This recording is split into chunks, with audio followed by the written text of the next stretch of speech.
In a ruined village in eastern France, the cold was so sharp it made blood steam in the air. Technician fifth grade Daniel Mercer was kneeling beside a German grenadier with both hands pressed into the man's side. The German was not his friend. He was not his countryman. He had been firing at Americans before noon. But under Mercer's palms, he was only a wounded man trying not to die. So Mercer opened a field dressing, tightened it across the German's ribs, and kept him alive. Outside the canvas door, a Red Cross flag snapped in the wind. The same Red Cross was wrapped around Mercer's sleeve. It was supposed to protect him. A few hours later, a German captain looked directly at that armband and said, "Take him outside." When the report reached General George S. Patton, his staff expected fury. They expected a firing squad. They expected blood paid back with blood. But Patton did not reach for revenge first. He reached for the names of witnesses.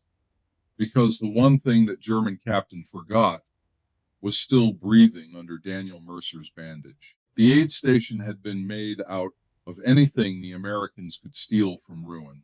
A torn canvas roof, two doors laid across ammunition crates for operating tables, a lantern hanging from a bent nail, a stove that smoked more than it warmed.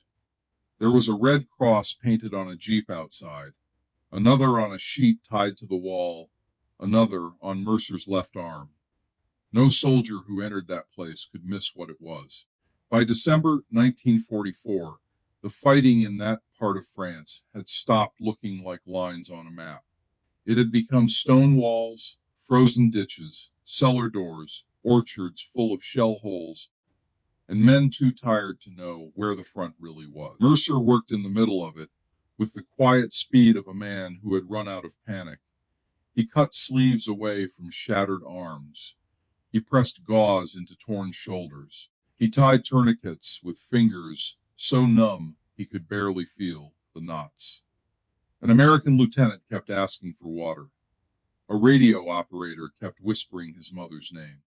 A tank driver stared at the ceiling as if he had left part of himself burning inside his Sherman. Mercer moved from one to the next. "Stay with me. Look at me. You're not done yet." Then the German wounded arrived. 2 men first. Then a third, dragged in by Americans who looked like they hated every inch of the mercy they were being ordered to show. One infantryman on a stretcher lifted his head. "Doc," he said, "that Kraut was shooting at us this morning." Mercer did not look up. The German in front of him was barely 19. Blonde hair pasted to his forehead, one glove missing, blood spreading through the gray wool at his side. His name was Gefreiter Matthias Keller, though Mercer did not know that yet. Mercer only saw the wound. He packed it tight. He wrapped the bandage twice around the ribs. He gave the young German a swallow from his own canteen. The boy stared at the red cross on Mercer's sleeve with the confusion of someone watching the rules of war survive in a place where almost nothing else had. Mercer leaned close and said, "Breathe slow." Matthias did not understand the words, but he understood the hand holding him down. He understood the pressure stopping the blood. He understood that the enemy had refused to let him die. The counterattack came in pieces, not a clean charge, not a line of tanks rolling forward under banners, just German voices in the smoke, rifle fire from the orchard, a burst of machine gun fire against the stone wall. American wounded trying to lift themselves off stretchers because the war had suddenly walked back into the room. A medic near the rear table reached for a pistol that was not there. Mercer raised both hands. "Medical station," he shouted. Then he pointed to the red cross on the canvas flap. For a moment, the first German soldiers hesitated. They saw the wounded Americans. They saw the wounded Germans. They saw the bandages. Then Hauptmann Erich Voss stepped through the door. He was young for a captain, but the war had already carved his face into hard angles. His greatcoat was buttoned clean. His gloves were polished black leather. Even with mud on his boots, He carried himself like a man who believed discipline meant never having to explain cruelty. Voss looked at the Red Cross flag. Then he looked at Mercer's armband. Then he looked at Matthias Keller on the stretcher, the fresh American bandage tight around his ribs. One German soldier leaned toward him and spoke quietly. Herr Hauptmann, the American medic treated Keller. Voss said nothing. He walked to the stretcher, studied the bandage, and turned back to Mercer. His English was careful. How many of your men did you save before you touched mine? Mercer understood the trap inside the question. To Voss, mercy was not mercy. It was calculation. It was weakness wearing a symbol. It was something to punish before it spread. Mercer nodded toward the tables. These men need to be moved before the shelling comes back. For 1 second, Voss had room to choose. That was what made the crime cold. He had time to see the markings, time to see the wounded, time to hear his own soldiers say, the American had treated a German. Then he gave the order, carry out the German wounded first. Matthias Keller was lifted from the table. Another German with a splinted leg was carried after him. Then a third with a bandaged shoulder. Mercer watched them go, and for one brief moment, he may have believed Voss would let the rest of the aid station live. Then Voss turned back. You! Mercer kept one hand on an American sergeant's chest. This man is bleeding through. Voss stepped closer. The Germans are clear. The room understood before Mercer did. The danger was no longer the artillery. It was the officer standing beside the table. Mercer raised his left arm. I'm a medic. Voss looked at the Red Cross. I know. Those 2 words killed every excuse. No confusion, no smoke, no mistaken identity, no heat of battle. He knew. 2 German soldiers moved toward Mercer. One took his arm, the other slowed just for half a step. He had seen Keller carried out alive. He had seen American hands saving German blood. For a heartbeat, the soldier looked at Voss as if waiting for a different order. It never came. Voss said, outside. Mercer did not beg. He did not curse. He looked once at the wounded Americans still lying under the lantern light, as if leaving them was the only part that frightened him. They took him behind the aid station, past the jeep with the Red Cross painted on its hood. Matthias Keller lay near the doorway, half conscious, one hand pressed against the bandage Mercer had tied. He watched the medic disappear behind a broken wall. Inside the aid station, the lantern kept swinging. No one moved. Matthias looked down at the white bandage around his body. The man who had saved him was dead, and Hauptmann Erich Voss believed the front would swallow the truth before anyone could write it down. The report reached 3rd Army headquarters after dark. It came folded in a map case, carried by an officer whose coat still smelled of smoke. The men in the room had all seen death. No one there was innocent enough to be shocked by war. But this was different. Daniel Mercer had not died attacking a bunker. He had not been cut down crossing a road. He had not been killed by a shell that could not tell a medic from a rifleman.